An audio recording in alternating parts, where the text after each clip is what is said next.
Okay လီသမားတွေကကျွန်တော်တို့ကဒိုရီမီဖာတွေကို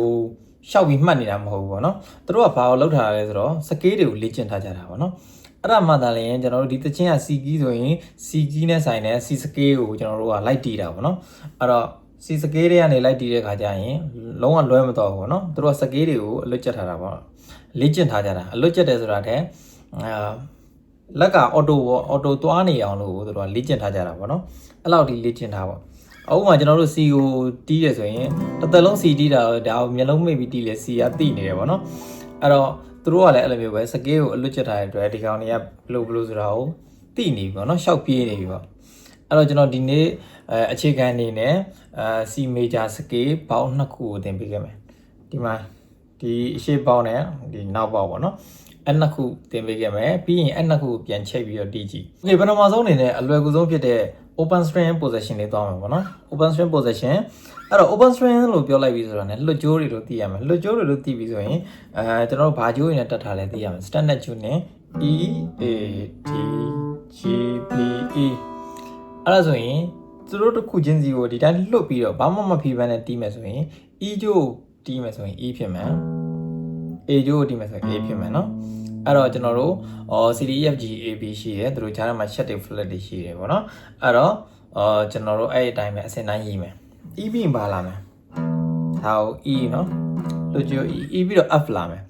အဲ့တော့ E နဲ့ F နဲ့ကဲ့ရဲ့ B နဲ့ C နဲ့ကဲ့ရဲ့ channel အလုံးကတစ်ခွက်ကျော်မယ်နော်အဲ့တော့ E ပြီး F E F ဖိလိုက်မယ်နော်ကျွန်တော်လက်ညှိုးလေးနဲ့ဖိလိုက် E F F ပြီးရင်ပါလာမယ် G လာမယ်နော်အဲ့တော့ F နဲ့ G နဲ့တစ်ခွက်ကျော် E F G သူ့တွေရပြီနော် E F G E F G E F G နောက်ကျိုးသွားမယ်နော်နောက်ကျိုးကပါကျိုး A ကျိုး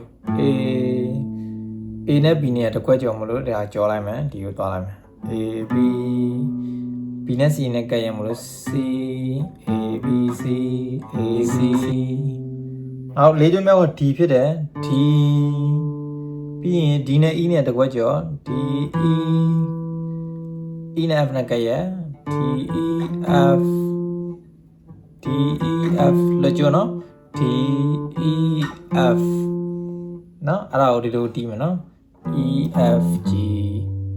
A B C D E F နော်ကြည့်လက်ချောင်းလေးကြည့် D E F ပြီးရင်သုံးကျိုးမြောက်က G ကျိုးဖြစ်တယ် G ပြီးရင် G နဲ့ရတဲ့ကွက်ကြောင့် G A G A ပြီးရင်နှစ်ကျိုးက B ကျိုးဖြစ်တယ် B နဲ့ C နဲ့ကဲ့ရ B C D B C D B C D လွယ်နော်ဒီမှာ C ဒီမှာ C အဲ့တော့ C နှစ်ခုတွေ့ပြီဆိုရင်အဲ့ဒါဒိုမီဖာဆိုလာဒီပဲနော်ဒိုရီမီဖာဆိုလာဒီဒိုလွယ်နော်ဒိုရီမီဖာဆိုလာဒီဒိုအဲ့ဒါ C ရဲ့ဒိုရီမီဖာပဲနော်အဲ့တော့အောက်ဆုံးကျိုးက E ကျိုးပဲမလို့အပေါ်နဲ့တူတူပဲ E F G ရပြီနော်ကျွန်တော်ပြထားတဲ့ပုံလေးတိုင်းပဲ E F G နော်အပေါ်မှာလက်ညှိုးနဲ့လက်သကြောသုံးလိုက်ပေါ့ E F G A B C D F G A B C D E F G လွယ်လေးပဲနော်